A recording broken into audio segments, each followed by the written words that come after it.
King, King, King Senko, can Yes, you yes hear po. us? Yo, dinig mo kami? Okay. Yes, sir. Okay. Maalis lang ako sa maingay, sir. Roger, sige. Nagkakagulo dito. Malino naman eh. Oh, perfect. Nakakagulo.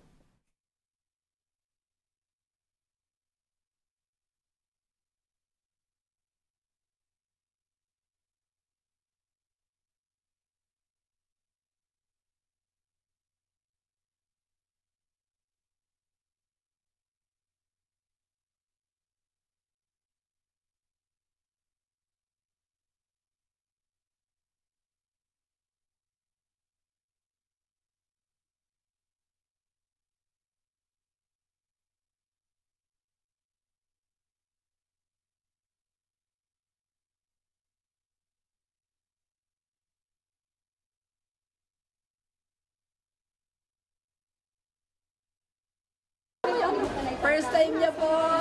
Nilibot namin buong eskwelahan. Nakaboto na siya. Thank you. At ako po. Pasok din. Pasok din.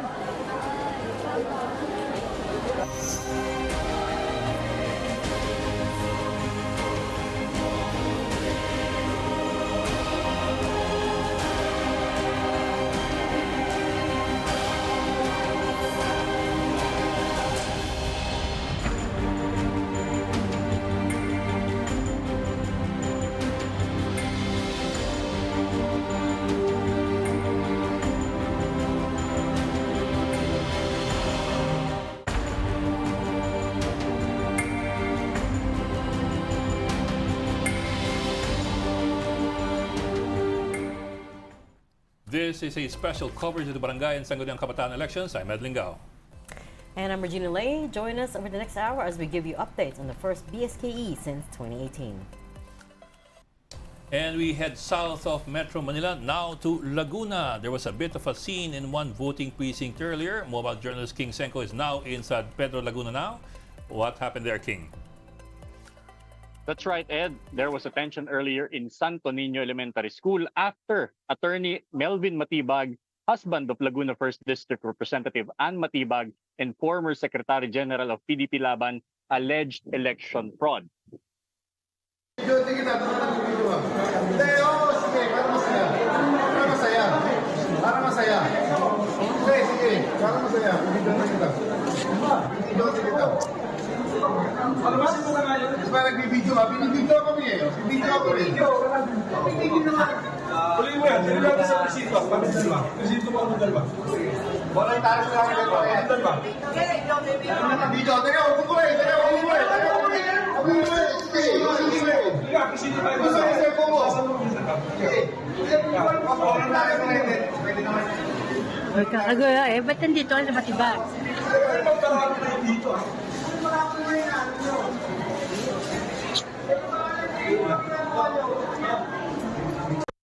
The staff. Meanwhile, the situation was much calmer in Barangay San Antonio. Based on our observation, the voting experience was hassle-free for residents. The registration booth will greet voters as well as map of all the precincts where voting will be done. This prevented long queues and lost voters. We also did not see voters left out of the national list. Police visibility is also sufficient despite rumors of vote buying from some candidates. Ed, again, the principal of Santo Niño Elementary School is calling on the PNP for additional personnel. Huling kaganapan na nakita natin dito, Ed, no? Si Attorney Matibag ay nagbalik na ngayon para sa bilangan. Nandun siya sa labas ng gate ng school pero hindi pa pinapapasok dahil bine-verify pa yung kanyang dalang dokumento para siya ipapasukin doon. Ed? Well, King, some clarity to begin with. Ano talaga yung reklamo ni Attorney Melvin Matibag? We could hear him and see him, complaining in general, pero walang specifics eh. So, what was his assertion? Ano raw to, Ed? Tungkol sa mga pumapasok doon sa polling precinct na naka-ID lang ng barangay.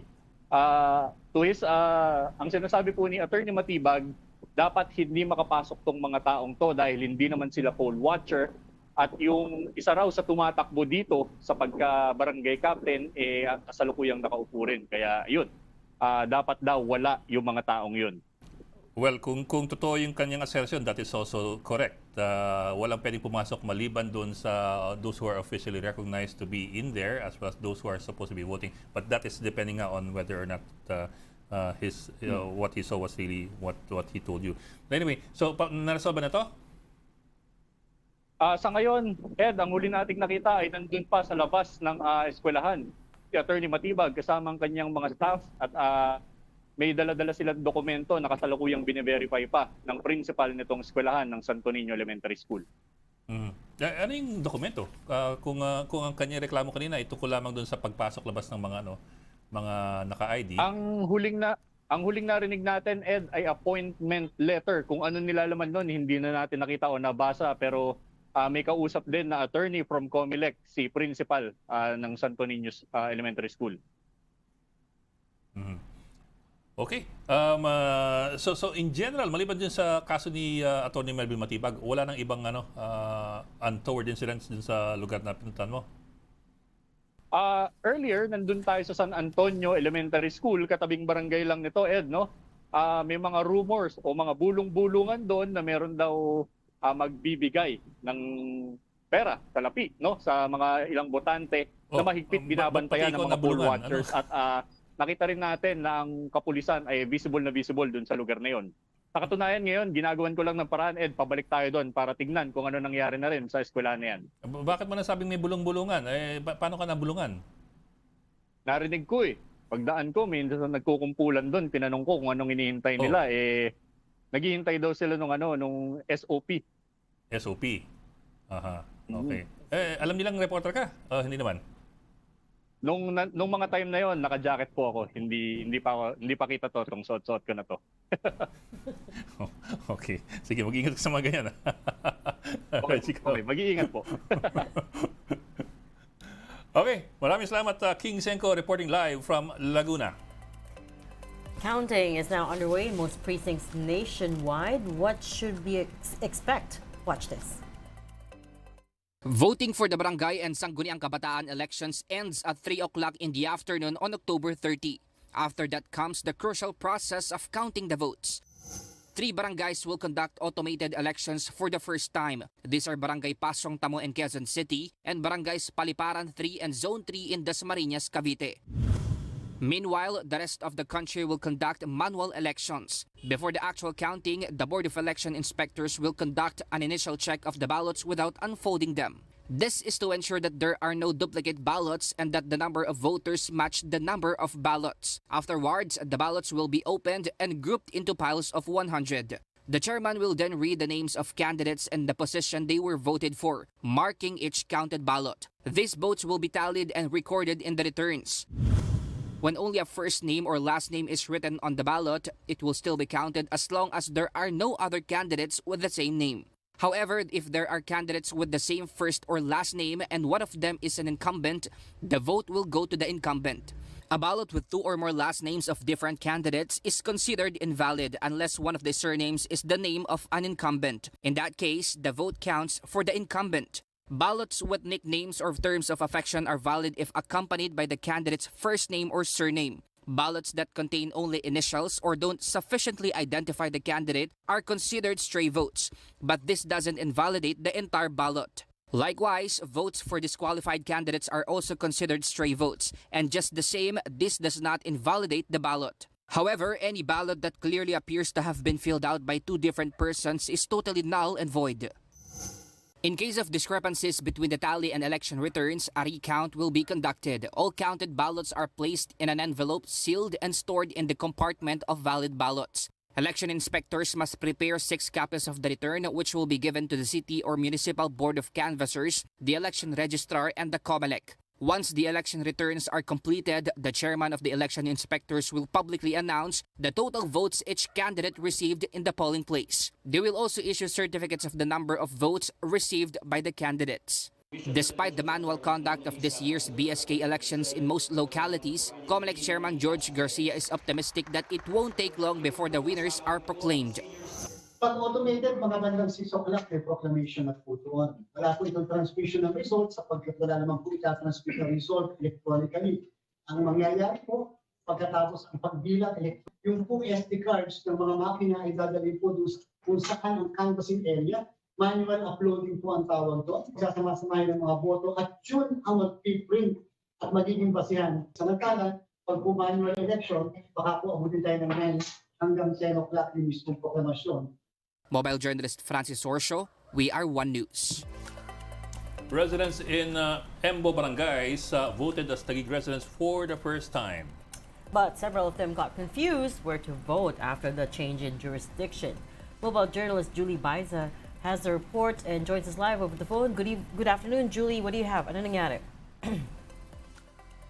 Right, several voters got confused because their polling precinct numbers were also changed when 10 barangays were moved to Taguig from Makati. We were also able to talk to a voter from Pembo who was seeking assistance from the help desk in the area. The problem was the voter did not receive a letter from COMELEC containing his precinct number. Room assignments in precincts are also a problem, prompting longer voting process. Meanwhile, both the Makati and Taguig police were seen patrolling the area at all the Embo barangays. They assured, though, that there's no competition and that they're hand-in-hand in ensuring the safe and smooth conduct of the barangay and SK elections. Augmentation from the NCR police office were also in the areas, as well as deployment from headquarters in Camp Crame. Besides this, there were no reported problems in the conduct of elections in Embo barangay. First aid responders remain on standby amid the hot weather. The road in front of Barangay Rizal in Rizal Elementary School, also part of the transferred barangays, was closed to permit the continuous passage of voters. Aside from the Embo barangays, we were also able to visit din yung voting sa Barangay Bel Air, the richest or pinakamayamang barangay in the country. Kanina nung nag-end yung voting, less than 50% yung inaasahan nilang turnout. Normal naman daw yan for BSKE elections sa Barangay Bel Air, kasi dumarami lang daw yung bumoboto doon during national election. Natapat din daw kasi na long weekend. Tsaka post naman yung kandidato sa Bel Air ngayon. So talagang inaasahan yung mababang turnout. Reg? Okay. Well, Julie, just a minute lang. I misspoke kanina when I said na 250 million yung budget ng Barangay San Lorenzo. No, it's Barangay Bel Air pala na may 250 million. Which is one of the biggest budgets one of the biggest, yeah. in the country. Yung San Lorenzo plus 211 million. Mas maliit ang konti. Still pretty big. Pretty big, yeah. Pretty big. Anyway, Julie, teka, yung sinabi mo kanina na nagka-problema doon sa mga EMBO, mga enlisted men's barrios na botohan dahil nagkakalito doon sa presinto. How significant were the numbers of those people confused? Mukha bang malaki-laki, marami-rami sila o paunti-unti lamang? In Barangay Rizal, kahapon pa nagkakaroon ng problema pero not sa polling precinct kasi alam nila yung presinto nila. Ang problema nila yung cluster at saka yung room assignment kung saan papasok. Kasi nung nag-ikot tayo kahapon, ang lagi nilang sinasabi, for the longest time na nakatira sila dito, iisa lang daw yung presinto ng mga magkakapamilya. Ngayon nagkahiwa-hiwalay na since na bago na nga dahil under na sila ng Taguig City.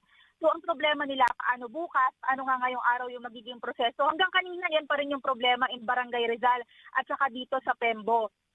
Sa Pembo, ang dinadaing ng iba na hindi mahanap yung kanilang, alam nila yung polling precinct pero hindi mahanap yung room assignment. Ang dinadaing nila bakit daw yung ibang senior citizens napunta sa second or third floor o kaya bakit nga nagkahiwa-hiwalay yung mga magkakapamilya. And may pangilan-ngilan, yung nagsasabi na walang matanggap na papel. Sa pag-iikot ko kanina, nasa 3 yung nakausap natin. Pero yung karamihan naman kasi nare-resolve meron kasing itinatag na help desk dito sa loob ng eskwelahan kanina. So kung hindi nila alam kung saan, meron silang system, tinitingnan nila kung saan yung bagong presinto ng tao na yun at naituturo naman para makaboto. Yun nga lang, mahirap kasi parang pagpasok mo pa lang kaninang umaga around 7 a.m. Ang aga ng mga tao pero hindi pa sila nakakaboto kasi hindi nila alam kung saan pupunta. Julie, do we know why na hiwalay-hiwalay yung mga pamilya? Any inclination why? You're saying that this is the first time na nagkahiwalay-hiwalay yung precincts ng mga families. Reg, halos lahat kasi na nakausap natin talagang nagbago yung presinto nung nasa ilalim na sila ng Taguig City. So, sa mga nakapaskil nga dito, for example, in Barangay Rizal, may nakalagay doon yung old precinct, yung new precinct. So, talagang may potential na magkahiwa-hiwalay yung mga dating magkakasama sa isang presinto. Bok, clarify ko lang ha. So, the problem kanina and yesterday, I suppose, was nagkagulo-gulo yung precinct numbers. Pero yung venue, I suppose, kahit nagbago yung political geography ng mga EMBO, pareho pa rin ang eskwelahan, kumbaga, kung saan sila bumoboto. Yes, oo. Nasa same school naman sila. Actually, isa ngayon sa sinasabi nila, dati kasi, kung yun nga, for the longest time doon sila sa specific room na yon dahil ito lang din naman yung eskwelahan na ginagamit. So yun yung parang nagkaroon ng kalituhan kanina eh. Saan na kami ngayon? Baka also the problem is they didn't check the precincts before they headed down to the schools, no? And marami, pero kahapon pa lang, marami na talaga yung nag-check kung saan na nga sila, alam nila yung precinct number pero hindi nga nila alam kung saan pupunta. So, first smooth lang na proseso ngayon, sinecheck na nila. Pero since mas marami yung hindi nakapag-check kahapon and hindi rin siguro alam na nakapaskill na dito yung mga polling map, kaya hindi rin nila na-check sa mga eskwelahan. Pero same school pa rin yung ginagamit. Usually sa kada barangay, isang eskwelahan lang book at reg yung ginagamit nila para sa eleksyon. Ikaw ba nakaboto ka? Sad to say, maaga po ang deployment. Oh, naka-deploy na si Julie since yesterday. Sipag naman. Round-the-clock coverage. Okay lang yan, Julie, para sa bayan. Para sa bayan. Okay, thank you for that update, mobile journalist Julie Baiza. So many hopefuls for this year's BSKE, but what's in it for them and what are their responsibilities? Here's a glance at the perks and powers of barangay officials. In a letter of the Commission on Elections to the DILG, candidates who garner the highest votes in this year's BSKE can assume office at once. The local elections have been postponed a few times, extending the terms of incumbent officials who won in 2018. According to Republic Act 11462, those terms have officially ended on December 31, 2022. This year, winners will only sit for 2 years. Republic Act 11935, signed by President Marcos, moved the BSKE from December 5, 2022 to the last Monday of October 2023. The Supreme Court declared that RA unconstitutional. Still, the High Tribunal acknowledged the legal necessity of going ahead with the local polls this year. As a remedy and to avoid confusion, the SC ruled that RA 11462 stands. It also set another date of the next BSKE, first Monday of December 2025, and every 3 years thereafter. For now, winning candidates after October 30 will have about 24 months to perform their mandate. A barangay chairman has a slew of powers and functions, including enforcing ordinances and entering into contracts for the village.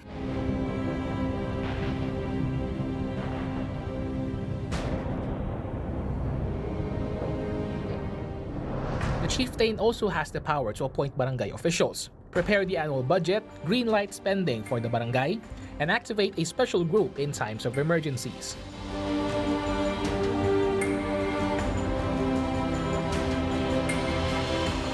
The barangay captain is generally in charge of the Sangguniang Kabataan, and on top of the general welfare of constituents, the kapitan can also carry legal firearms as needed and if authorized to do so. As for the kagawads, they can, among others, enact ordinances and budgets and set aside allocation from the barangay's general funds for their pet projects. They can also do solicitations and charge reasonable fees for use of government-funded structures in the barangay. All proceeds from these efforts will go to the village's general funds.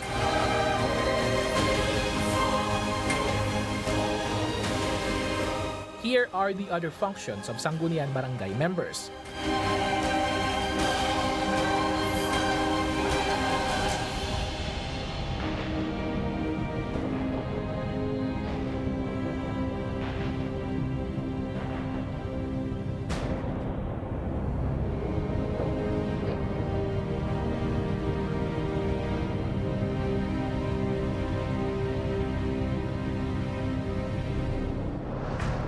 As for powers, duties, and functions of the Sangguniang Kabataan, they include the promulgation of resolutions, creation of programs for the village youth, and fundraising activities.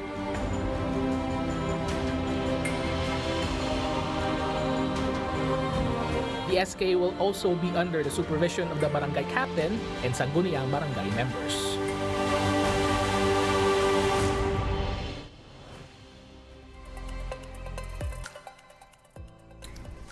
And well, vote counting is now ongoing in the 42,000 Barangays. in the precincts of the 42,000 barangays, because some barangays may have more than one precinct, like in 96,000 strong na.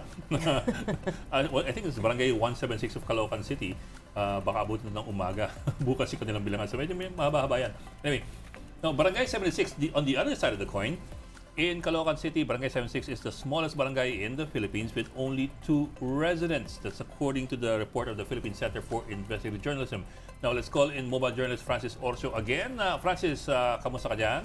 Nakaboto na ba ang mga residenteng pagkarami-rami sa Barangay 76?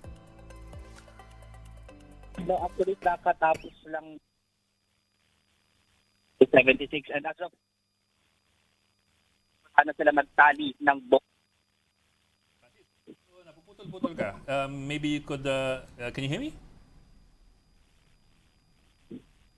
Hello, Ed? Yeah, can you say that again? Napuputol ka. So, dito sa Barangay 76 sa Pilipinas. So, as of 3:50 p.m., nagsisimula na sila magtali ng boto.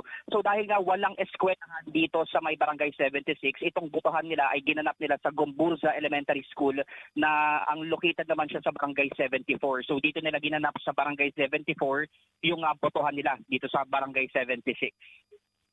Okay, I suppose yung milagrosong tanong ng lahat, ilan yung botante dyan sa Barangay 76 for this year? Sa ngayon, Ed, hindi pa natin nakukumpirma kasi kanina nung nagtanong tayo sa loob nung dahil tallying na sila ng votes ay hindi ko na tayo pinaunlakan ng interview, pero babalikan daw nila tayo mamaya para makumpirma natin kung ilan nga yung bumoto sa kanilang barangay at kung meron bang naglaban-laban na mga kandidato. But do you have any idea if you're talking about numbers that range in the tens, in the 20s, in the hundreds, or in the twos? Ayon sa report, Ed, ng PCI, Center for Investigative Journalism, nasa mahigit 200 daw yung botante dito 176, na I think. karamihan naman ay hindi residente ng Barangay 76 dahil nga nasa ibang barangay sila at mga tenant naman ng mall dahil nga itong Barangay 76 ay kinatatayuan ito ng mga malls. I'm looking now at some video. I don't know if this is yours. I think that's the chairman of the barangay ng 76. Is that correct? Barangay Captain ng Barangay 76, si Ginoong Fausto. Is that correct? Fausto. Yes, Ed. Actually, yan nga, yung barangay hall nga na yan ay nasa loob ng isang mall. So wala silang ibang kinatitirikang lugar dahil nga maliit lang yung nasasakupan ng barangay, kaya yung barangay nila ay nasa loob ng isang mall. Yeah. Let me squeeze in one question. Then I'll pass it on to Regina. Did the barangay chairman Fausto confirm whether he is a resident of Caloocan City and of that barangay, Barangay 76, to begin with? Anong sabi niya sa inyo? Ed, yung mismong kapitan ng barangay na tumatakbo din for re-election ay hindi daw siya residente nitong Barangay 76. Sabi niya yun? As a matter of fact, siya ay residente sa Malabon. Sinabi niya yun sa inyo? Nakuha lang din natin itong na-feed lang din sa atin itong data ng News 5.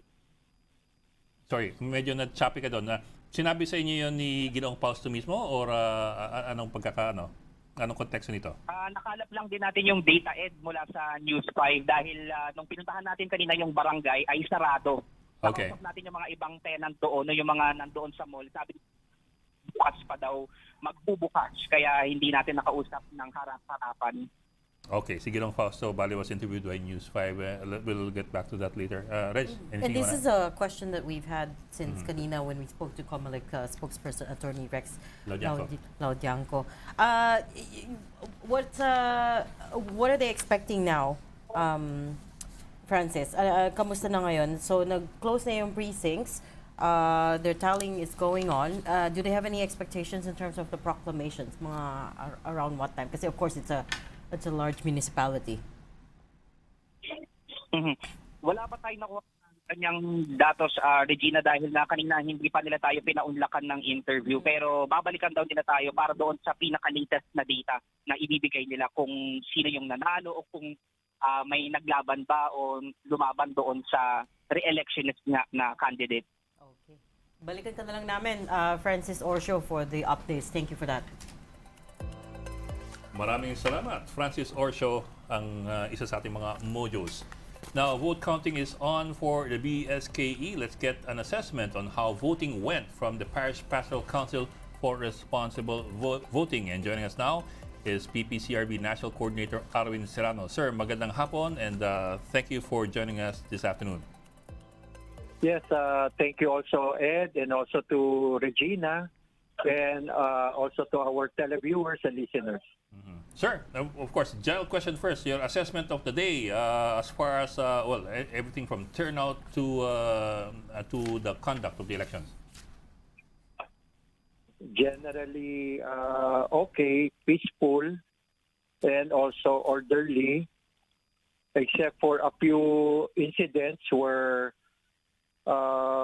voters difficulty of finding their names in the voters list, and in some voters that they were clustered in different voting centers because of the creation of new clustered precincts, and also for additional voting centers in some areas. This time around, also, Comelec trialed mall voting as well as automated voting in some areas. Sir, do you know what the situation is like in those areas? May update po kayo? Kamusta naman doon? Yes, we have updates also in mall voting experience of some of our kababayans. And hopefully by next election in 2025, there will be more participation of other malls so that more voters would experience the comfortability and also a good venue for their voting experience. So it was generally orderly naman, maayos? Yes, very orderly, maayos, and air-conditioned, and also the security guards and the usherettes are very courteous, and they are also wary of some voters who are belonging to PWD, SC, and heavily pregnant women, vulnerable sector voters. They were reminded to assist those vulnerable sector voters. Sir, how does this compare? I know we may be looking at apples and oranges, pero in some ways kasi people look at this election as a possible prelude or practice for the coming midterm elections. How do you think this compares to, for example, a national election or a midterm election? The only problem, Ed, is that the definition of candidate. For our just concluded Barangay and SK elections, the moment they file their certificate of candidacy, yes, sir, they are already considered a candidate. But come 2025, in the midterm election, they are only classified as a voter or candidate when the campaign starts. Campaign period. Yes. So that's the only difference. But in terms of implementing the Fair Elections Act and the Omnibus Election Code for this just concluded election, it helps a lot in terms of proper campaigning and also the reminders for them for not to do premature campaigning. Yes, sir. And also to implement vote buying measures because of the existence of the Committee of Kontrabigay in various levels. Yes, sir. Pero sir, let me also throw in rin something that may need a bit more context. Sa barangay elections, dapat non-partisan yung mga kandidato in terms of who they support or should not support, in terms of who should support them or not support them. That's in Section 36 of the Omnibus Election Code. So may ganun po, hindi pwedeng partisano ang ating mga kandidato sa barangay elections. On the other hand, ang sinabi naman ng Pangulo kaninang umaga, yung mga opisyal ng barangay ang nagde-deliver ng ang inaasahan nilang mag-deliver ng mga boto sa national level. So sabi ng iba, parang merong hindi pagtutugma. Narinig ko yan, Ed. At medyo nalungkot nga ako at nabahala. At sana hindi nga yun nanggaling sa bibig mismo ng ating presidente. But he's just being realistic. At harinawa nga, hindi ganun naging malaganap yung paggamit ng mga politicians dito sa mga kumandidato bilang punong barangay at barangay kagawad. Kasi sir, in the end, sa political level, ito yung mga barangay official, sila yung ultimate influencer sa kanilang komunidad. Totoo yan. Ginagawa silang coordinator or leader. Pagdating na sila naman yung kakandidato, either for re-election or for a higher office, o kaya yung kamag-anak naman nila napapalit sa kanila dahil tapos na yung termino nila. Sir, earlier we had a live report from one of our reporters. He's stationed in Laguna, and he said there was a little bit of a tension kasi si Attorney Melvin Matibag, who's the husband of Laguna 1st District Representative Ann Matibag, he was alleging election fraud. Now, we haven't confirmed that story, but I bring it up because I wanted to ask you, as far as you know, may mga violations by yung mga candidates that you observed on this particular BSKE? Apparently, yung involvement ng ating mga politicians, whether nakaupo or dati, ay wala naman talagang batas na nilalabag.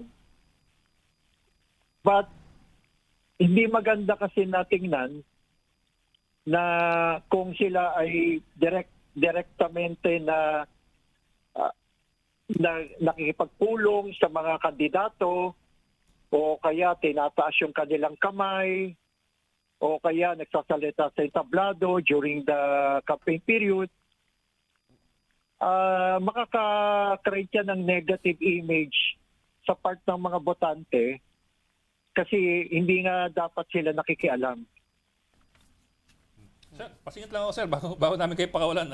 Siguro nabalitaan niyo yung report ng PCIJ na may isang barangay dyan sa Caloocan, Barangay 76, kung saan dadalaw lamang daw yung mga residente sa barangay na yan. At ang kanilang voting population is 176 or 196. Wala pang 200. Wala pang 200. Medyo maraming nagimbal doon sa ulat na yon. Yes. So kaya meron talaga tayong mga ganyan mga pangyayari. But I suppose this is something that has to be resolved kasi I think the rule was supposed to be na the voter should be a resident of the locality, and I think there are also qualifications for you to be a barangay. Among them, population. To clarify, 2 residents and 210 voters, 210 according voters. To PCIJ. How do we explain this, sir? Come again, sorry. Nagkaroon na In tanong sa Regina, how can we explain this, if at all?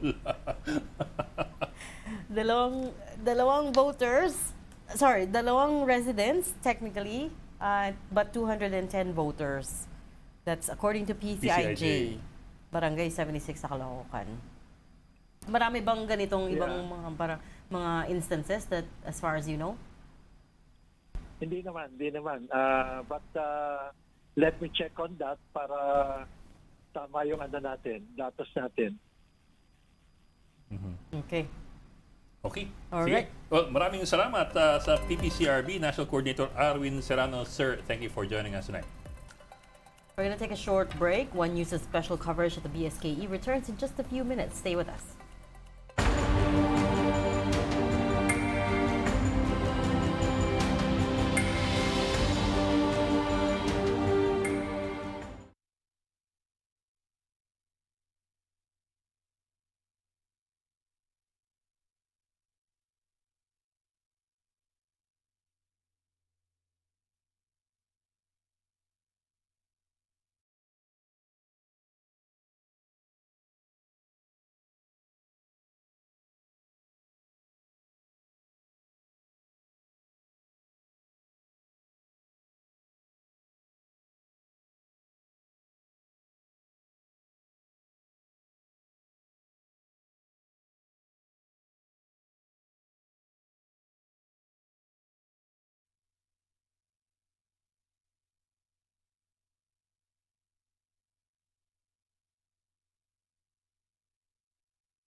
welcome back to our special coverage of the Barangay and SK elections. I'm Ed Lingao. And I'm Regina Lay. Nagsara na rin ang botohan sa Cebu City pero hindi nawala ang mga aberya. Kasama po natin si Jan Aroa para sa report. Jan, anong nangyari dyan sa botohan? Buked, alas 5 ng madaling araw pa nakapila ang ilang mga senior citizens sa Guadalupe Elementary School sa Barangay Guadalupe, Cebu. Pero ilang oras bago matapos ang botohan kanina, hindi pa rin sila nakaboto. Problema kasi ang balota nilang kailangan pang kunin sa mga designated na polling precinct sa ika-4 na palapag ng paaralan. Kaso hindi na kayang umakyat ng mga senior at mas piniling bumoto sa mga designated area para sa kanila. Mismong si Mayor Michael Rama na konsumisyon dahil sa 4th floor pa ang presinto niya. Humingi naman ng paumanhin ang COMELEC tungkol dito. Ang naturang paaralan nasa pinakamalaking barangay ng Cebu City at ang may bit-bit na pinakamaraming bilang ng botante sa buong Central Visayas. Higit 59,000 ang mga rehistradong botante rito at nasa 46,000 ang mga regular na botante. Nasa 13,000 naman ang mga botante ng Sangguniang Kabataan elections. Sa BGMP naman dito sa Cebu Male Dormitory, nasa 600 persons deprived of liberty o PDL ang nakaboto. 4 na kandidato naman ang sinuspended sa mga kasong kinakaharap nila. Sakaling manalo, hindi agad sila mapoproklama. Iniimbestigahan na rin ng Central Visayas Police ang mga umano'y insidente ng karahasan at vote buying. Jan, pasingit lang ako. Yung sinabi mo na yung mga seniors at mga PWD napilitang bumoto doon sa 4th floor. Hindi ba every 3 years nagkakaroon naman tayo ng election? So praktisado tayo dapat doon sa kung paano gawin yung election kung saan kung saan komportable dapat yung mga PWD at yung mga senior citizens. Ano daw kaya naging dahilan kung bakit hindi na organize na maigi ito? Tungkol dyan, may sinatawag yung COMELEC na emergency accessible na area para sa mga senior citizens, mga PWDs at mga pregnant women. Yung mga pangalan nila, karamihan may mga nasa 4th floor or nasa ikat-4 o pangatlong palapag ng gusali. At dahil doon ay nag-question yung mga senior citizen at yung mga PWD at mga pregnant women na kung maaari, doon na lamang sila sa ibaba, doon sa tinatawag ng COMELEC na emergency accessible area para hindi na sila umakyat. Pero ang nangyari kasi, doon sa mga tinatawag na ASC ay 2 tao lang. So, kailangan ng one voter from time to time na yung isang tao na kailangan na yung kawani ng COMELEC o electoral board ay kailangan pang umakyat sa 4th floor, tapos isa-isahin nila yung balota ay baba papunta doon sa emergency accessible area kung saan nandoon yung mga senior citizens. Nakapila lahat ng mga senior citizens, kaya tumagal. Yung nangyari ngayon is assessment ngayon ng COMELEC na sa next election ay kailangan ng mag-agahan yung eleksyon ng mga o yung pagboto ng ating mga lolo't lola at yung mga PWD at saka yung mga pregnant women para hindi na maulit ang ganitong incident. Jan, sana hindi na maulit yan sa 2025. That's just 2 years from now. Yun nga, every 3 years naman praktisado tayo sa botohan So dapat na nagagawin na natin yan. Pero yan, maraming salamat. Jan Aroa reporting live from Cebu City. Authorities noted the generally peaceful conduct of elections in Negros Oriental, one of 2 areas placed under COMELEC control. May update dyan si Gary De Leon. Bok, kamusta dyan sa Negros Oriental? Bok, alas 3 nga ng hapon nung isara ang mga voting precinct dito sa Negros Oriental. Alas 7 ng umaga, nagsimula ang botohan sa 549 na cluster precincts sa Negros Oriental. Sa Negros Oriental High School sa Barangay Daro, naunang bumoto ang mga senior citizen, person with disability at poll watcher. Isang ballot box naman ang nagkaaberya dahil hindi na ipasok agad ng botante ang kanyang balota. UP na kasi at kinakalawang pang ibabaw ng ballot box, kaya kinakailangan pa itong buksan para ayusin. Ilan pa sa naging aberya ang mahabang pila sa online registration kung saan nakukuha ang precinct at sequence number. Mayroon namang nakapaskil na listahan sa pader ng paaralan pero hindi ito napapansin ng mga botante. Kaya ang ilan sa kanila na bad trip. Reklamo rin ng mga botante sa Piapi National High School ang mabagal na proseso para makaboto. Sa loob ng presinto, dadaan muli sa verification ng Board of Election Officers ang rehistro nila bago mambigyan ng balota. At dahil mano-mano ang pagsusulat at paghahanap ng mga pangalan ng kandidato sa ballot secrecy folder, naging mabagal ang pagboto ng ilan. Pinayagan pa rin bumoto ang mga umabot pa sa pagsasara. Pagkatapos ng botohan, agad nagsimula ang mano-manong pagbibilang ng boto. Sa kabuuan, magiging payapa ang pagsasagawa ng halalan ayon sa mga kapulisan. Wala ring naitalang election-related violence sa buong Negros Oriental. Bok, umaasa ang PNP at ang COMELEC na may dideklara na ang mga panalo ngayong gabi. Bok. Bok, sorry, go ahead. No, I just wanted to get an update, Gary. This is Regina. I wanted to note that yung Negros Oriental is one of the two areas that COMELEC has put under its control, right? The other being Libon, Albay. That means may curfew pa rin? The curfew is still in effect in Negros Oriental? No, Regina, yesterday, no, last na yung nangyaring curfew, no? 2 days lang naman yon, Saturday and Sunday. Kaya ngayon ay wala ng curfew at nagbawas na rin ng puwersa ang PNP at ang AFP. Matapos lamang itong bilangan na gagawin ay balik normal na muli ang sitwasyon dito sa Negros Oriental. Siguro, pang konteksto lang, I suppose, dahilan kung bakit alertong-alerto dyan ng mga otoridad dahil sa Negros Oriental nga. Yung mga politiko kagaya po ni Ruel Degamo, ipilas lang ng March 4 at si Tebes, si Congressman, si suspended Congressman Arnulfo Tebes na inaakusahan ngayon na mastermind daw sa pagpatay kay Governor Degamo. So, anyway, Gary, may nabasa ko kaninang umaga sa Inquirer na medyo malakas daw ang bigayan dyan sa Negros. I'm not saying na alam mo yun, pero ano nababalitaan mo dyan? Kasi nabasa ko sa Inquirer, ang sabi raw doon, quoting the election supervisor ng Negros Oriental, umabot na hanggang 2,000 yung bigayan dyan sa barangay elections dyan sa Negros Oriental, at least this morning. Ikaw, anong babalitaan mo dyan? Boko nga, tigda 2,000 piso yung sinasabi nga ng COMELEC na pinamimigay ng mga ibang kandidato para maiboto sila, no? Pero yung lahat ng ito ay bine-verify pa kasi hindi pa rin malinaw kung sino nga yung kandidato na namimigay ng 2,000 piso. Pero yung mga nakarang araw kasi, ang bigayan ay dinadaan naman sa mga project ng LGU at mga paayuda naman ng DSWD. Pero lahat ng mga bagay na ito ay hindi pa na-verify ng COMELEC at inaalam pa nila ang lahat ng detalye bago sila magdesisyon kung nagkakaroon nga ng vote buying dito sa Negros Oriental. So wala pang naaresto o wala pang mga suspect, kumbaga, na naihaharap o nakukumpronta ang mga otoridad?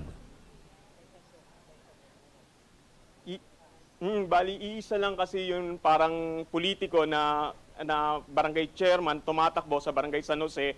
Ang sinasabi ng COMELEC na maaaring hindi nila maideklara ngayon dahil nga sa issue ng vote buying. Pero ito ay iniintay pa natin desisyon ng COMELEC.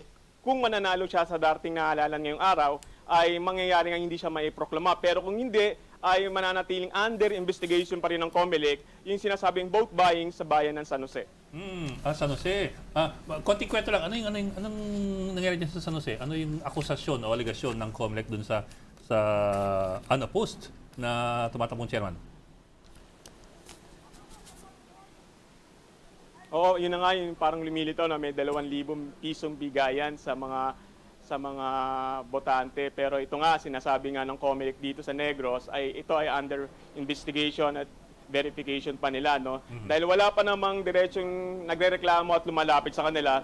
Parang karamihan dito ay mga kwento-kwento lang at bulong-bulungan pa lamang. Kasi magrereklamo nga naman yung nakatanggap. Ikaw naman. Maraming salamat, Gary De Leon, mula sa Negros Oriental. Alright.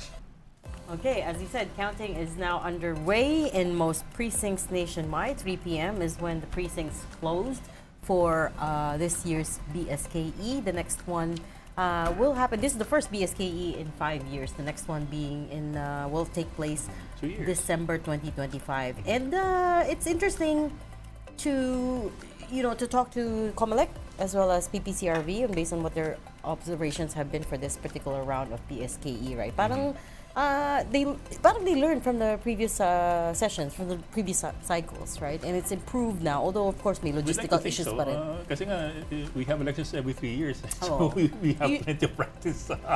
Pero yun nga, medyo matagal na since the last one, right? May 2018 pa Well, that's na also delay. true. And at the same time, it's a lot. I suppose it's also a lot simpler now that we're having generally manual elections. Kasi nga, anong magbe-breakdown sa manual elections kung hindi ballpen? Kaya mababasa yung Pero that also yung means baloto. manual yung Balota. counting. Manual yung, you know, polling. Tumatara ka Oo. doon sa ano. So it's generally slower, but at the same time kasi you're looking at less candidates. So it should also be faster than a midterm or national election kung saan napaka-hotly contested na lahat. Ano? And again, just as a reminder that yung mga mananalo this year only have 2 years, Yeah. right? Kasi nga na-extend na tong BSKE. It's been, sorry, not na-extend, na-delay. It was already much delayed, so they're only sitting for 2 years.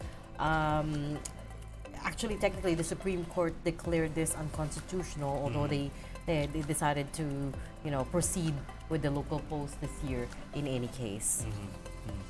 So we hope everybody got to vote. Did you get to vote? I have not. Ako rin eh. Because we're not good examples we were here. But we're no, working. we were on duty, exactly. But that's not to say we don't recognize the importance. I mean, we started the show talking about the importance of barangay officials, right, and SK officials, right, and why these seats are hotly contested. Kahit na technically maliit lang yung salary, maliit lang yung pay, right? It's the influence you wield over both the constituency and over the people who are above you, which are the LGUs. They see you kasi as the major influencer of the community, the ward leader kumbaga. And that's why puntahan kayo usually. I heard one of our guests even describe them as political power brokers at the community level, right? Because they have legislative, executive, and judiciary powers over their own jurisdiction, right? Even President Marcos acknowledged the importance of BSKE. Controversially, he did.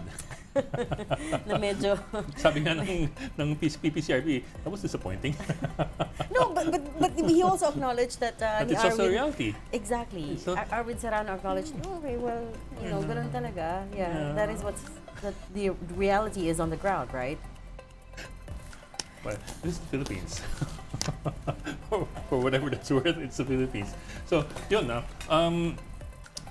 Some would see this as a prelude or practice for the midterm elections. In a way.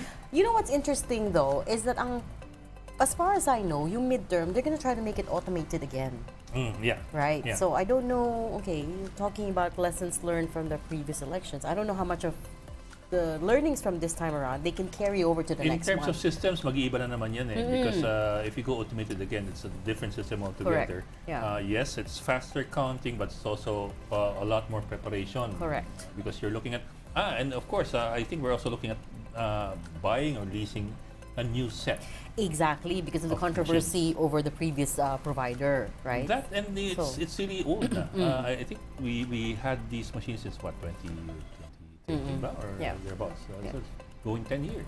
So now you have to roll out a whole new set of machines. You have to train people how to possibly use it. with the new set of machines, possibly with a different format. Kasi you have several formats of automated counting machines. Merong direct voting where you just press on a touch screen your vote versus this one where you scan your physical ballot. So it'll be interesting to see how they will be able to carry that out. Because technically, when you look at it, 2025 is not that far away. It's right? not. May 2025 is midterms. Tapos yung that year, same year, December, we're gonna have BSKE again. So it's a very big election year for us, 2025. I don't know if they're gonna have enough time to roll out this new system. Kaya ang Pilipinas, napaka-happy parati kasi parati tayong may eleksyon. Ikaw naman. Sabi nga nila, di ba? Sa Pilipinas, ang eleksyon parang fiesta. Ganun ba yun? Masaya. Pilipinas, ang fiesta parang eleksyon. Oo. Except for the ones who have to walk up 4 flights of stairs to vote. Kawawa naman. But that's part of the fiesta atmosphere. Yung medyo may konti kang hirap, naglalakad ka sa posisyon, gano'n. That's part of the election. Pati ba naman si Cebu City Mayor Michael Rama, you make him Hirapan walk din, up 4 flights of stairs, di ba? So, there. Okay, Anyway. we're gonna run our package on the counting one last time. Watch this. Voting for the Barangay and Sangguniang Kabataan elections ends at 3 o'clock in the afternoon on October 30. After that comes the crucial process of counting the votes. 3 barangays will conduct automated elections for the first time. These are Barangay Pasong Tamo in Quezon City and Barangays Paliparan 3 and Zone 3 in Dasmariñas, Cavite. Meanwhile, the rest of the country will conduct manual elections. Before the actual counting, the Board of Election Inspectors will conduct an initial check of the ballots without unfolding them.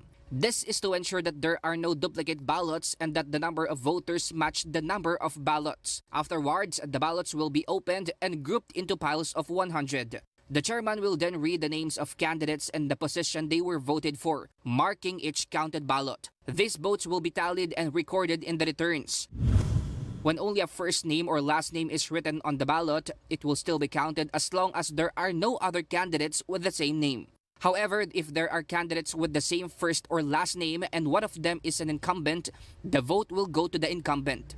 A ballot with 2 or more last names of different candidates is considered invalid unless one of the surnames is the name of an incumbent. In that case, the vote counts for the incumbent. Ballots with nicknames or terms of affection are valid if accompanied by the candidate's first name or surname. Ballots that contain only initials or don't sufficiently identify the candidate are considered stray votes, but this doesn't invalidate the entire ballot. Likewise, votes for disqualified candidates are also considered stray votes, and just the same, this does not invalidate the ballot. However, any ballot that clearly appears to have been filled out by 2 different persons is totally null and void. In case of discrepancies between the tally and election returns, a recount will be conducted. All counted ballots are placed in an envelope, sealed, and stored in the compartment of valid ballots. Election inspectors must prepare 6 copies of the return, which will be given to the City or Municipal Board of Canvassers, the election registrar, and the COMELEC. Once the election returns are completed, the chairman of the election inspectors will publicly announce the total votes each candidate received in the polling place. They will also issue certificates of the number of votes received by the candidates. Despite the manual conduct of this year's BSKE elections in most localities, COMELEC Chairman George Garcia is optimistic that it won't take long before the winners are proclaimed. Pag automated, mga bandang 6 o'clock, may proclamation na po doon. Wala po itong transmission ng results sapagkat wala naman po itatransmit ng result electronically. Ang mangyayari po, pagkatapos ang pagbilang yung po SD cards ng mga makina ay dadali po doon kung saan ang canvassing area, manual uploading po ang tawag doon. Sasama-samahin ng mga boto at yun ang mag-print at magiging basihan. Samantala, pag po manual election, baka po abutin tayo ng 9 hanggang 10 o'clock yung mismong proklamasyon. Mobile journalist Francis Sorsho, We Are One News. Long now before we start getting the first trickle of election results for this round of BSKE. Well, for all you know, yung Barangay 76 That should be first, right? Kasi again, we've been talking about the whole afternoon. 2 residents, technically. 210 voters. So we're still trying to get to the bottom of that. Pero technically, yun dapat yung first. Mabilis lang i-verify yun. Baka may mag-contest pa na results, di ba? Oh my, no. Okay, this has been One News' special coverage of the Barangay and Sangguniang Kabataan elections. I'm Regina Lay. I'm Ed Lingao. We are One News, all sides, all the time. Dapat po doon kami. Kasi nga po, kala po namin mataas na naman po yung pagbobotohan namin. Kasi po nung nakaraan, 3rd floor po, kaya hirap na hirap po kami. Muntik na po kami madisgrasya, no? So nakakatuwa na isipin na sa estado ninyo, hindi ako makakita ng pag-aalinlangan na pumunta dito at pumoto. Bakit ho? Para ibigay mga PWD. Para bumoto tayo lahat. Pahalaga natin. Wala naman sinabing alas 3 hanggang alas 3 lang eh. May sigaw na yung kwan. Bawal na nga. Ang lalabas na lang. Ganyan-ganyan. Di ba communicator pag 3 o'clock pero nandito na kayo sa ano? Sa loob po. Sa loob po. 500 meters di ba po?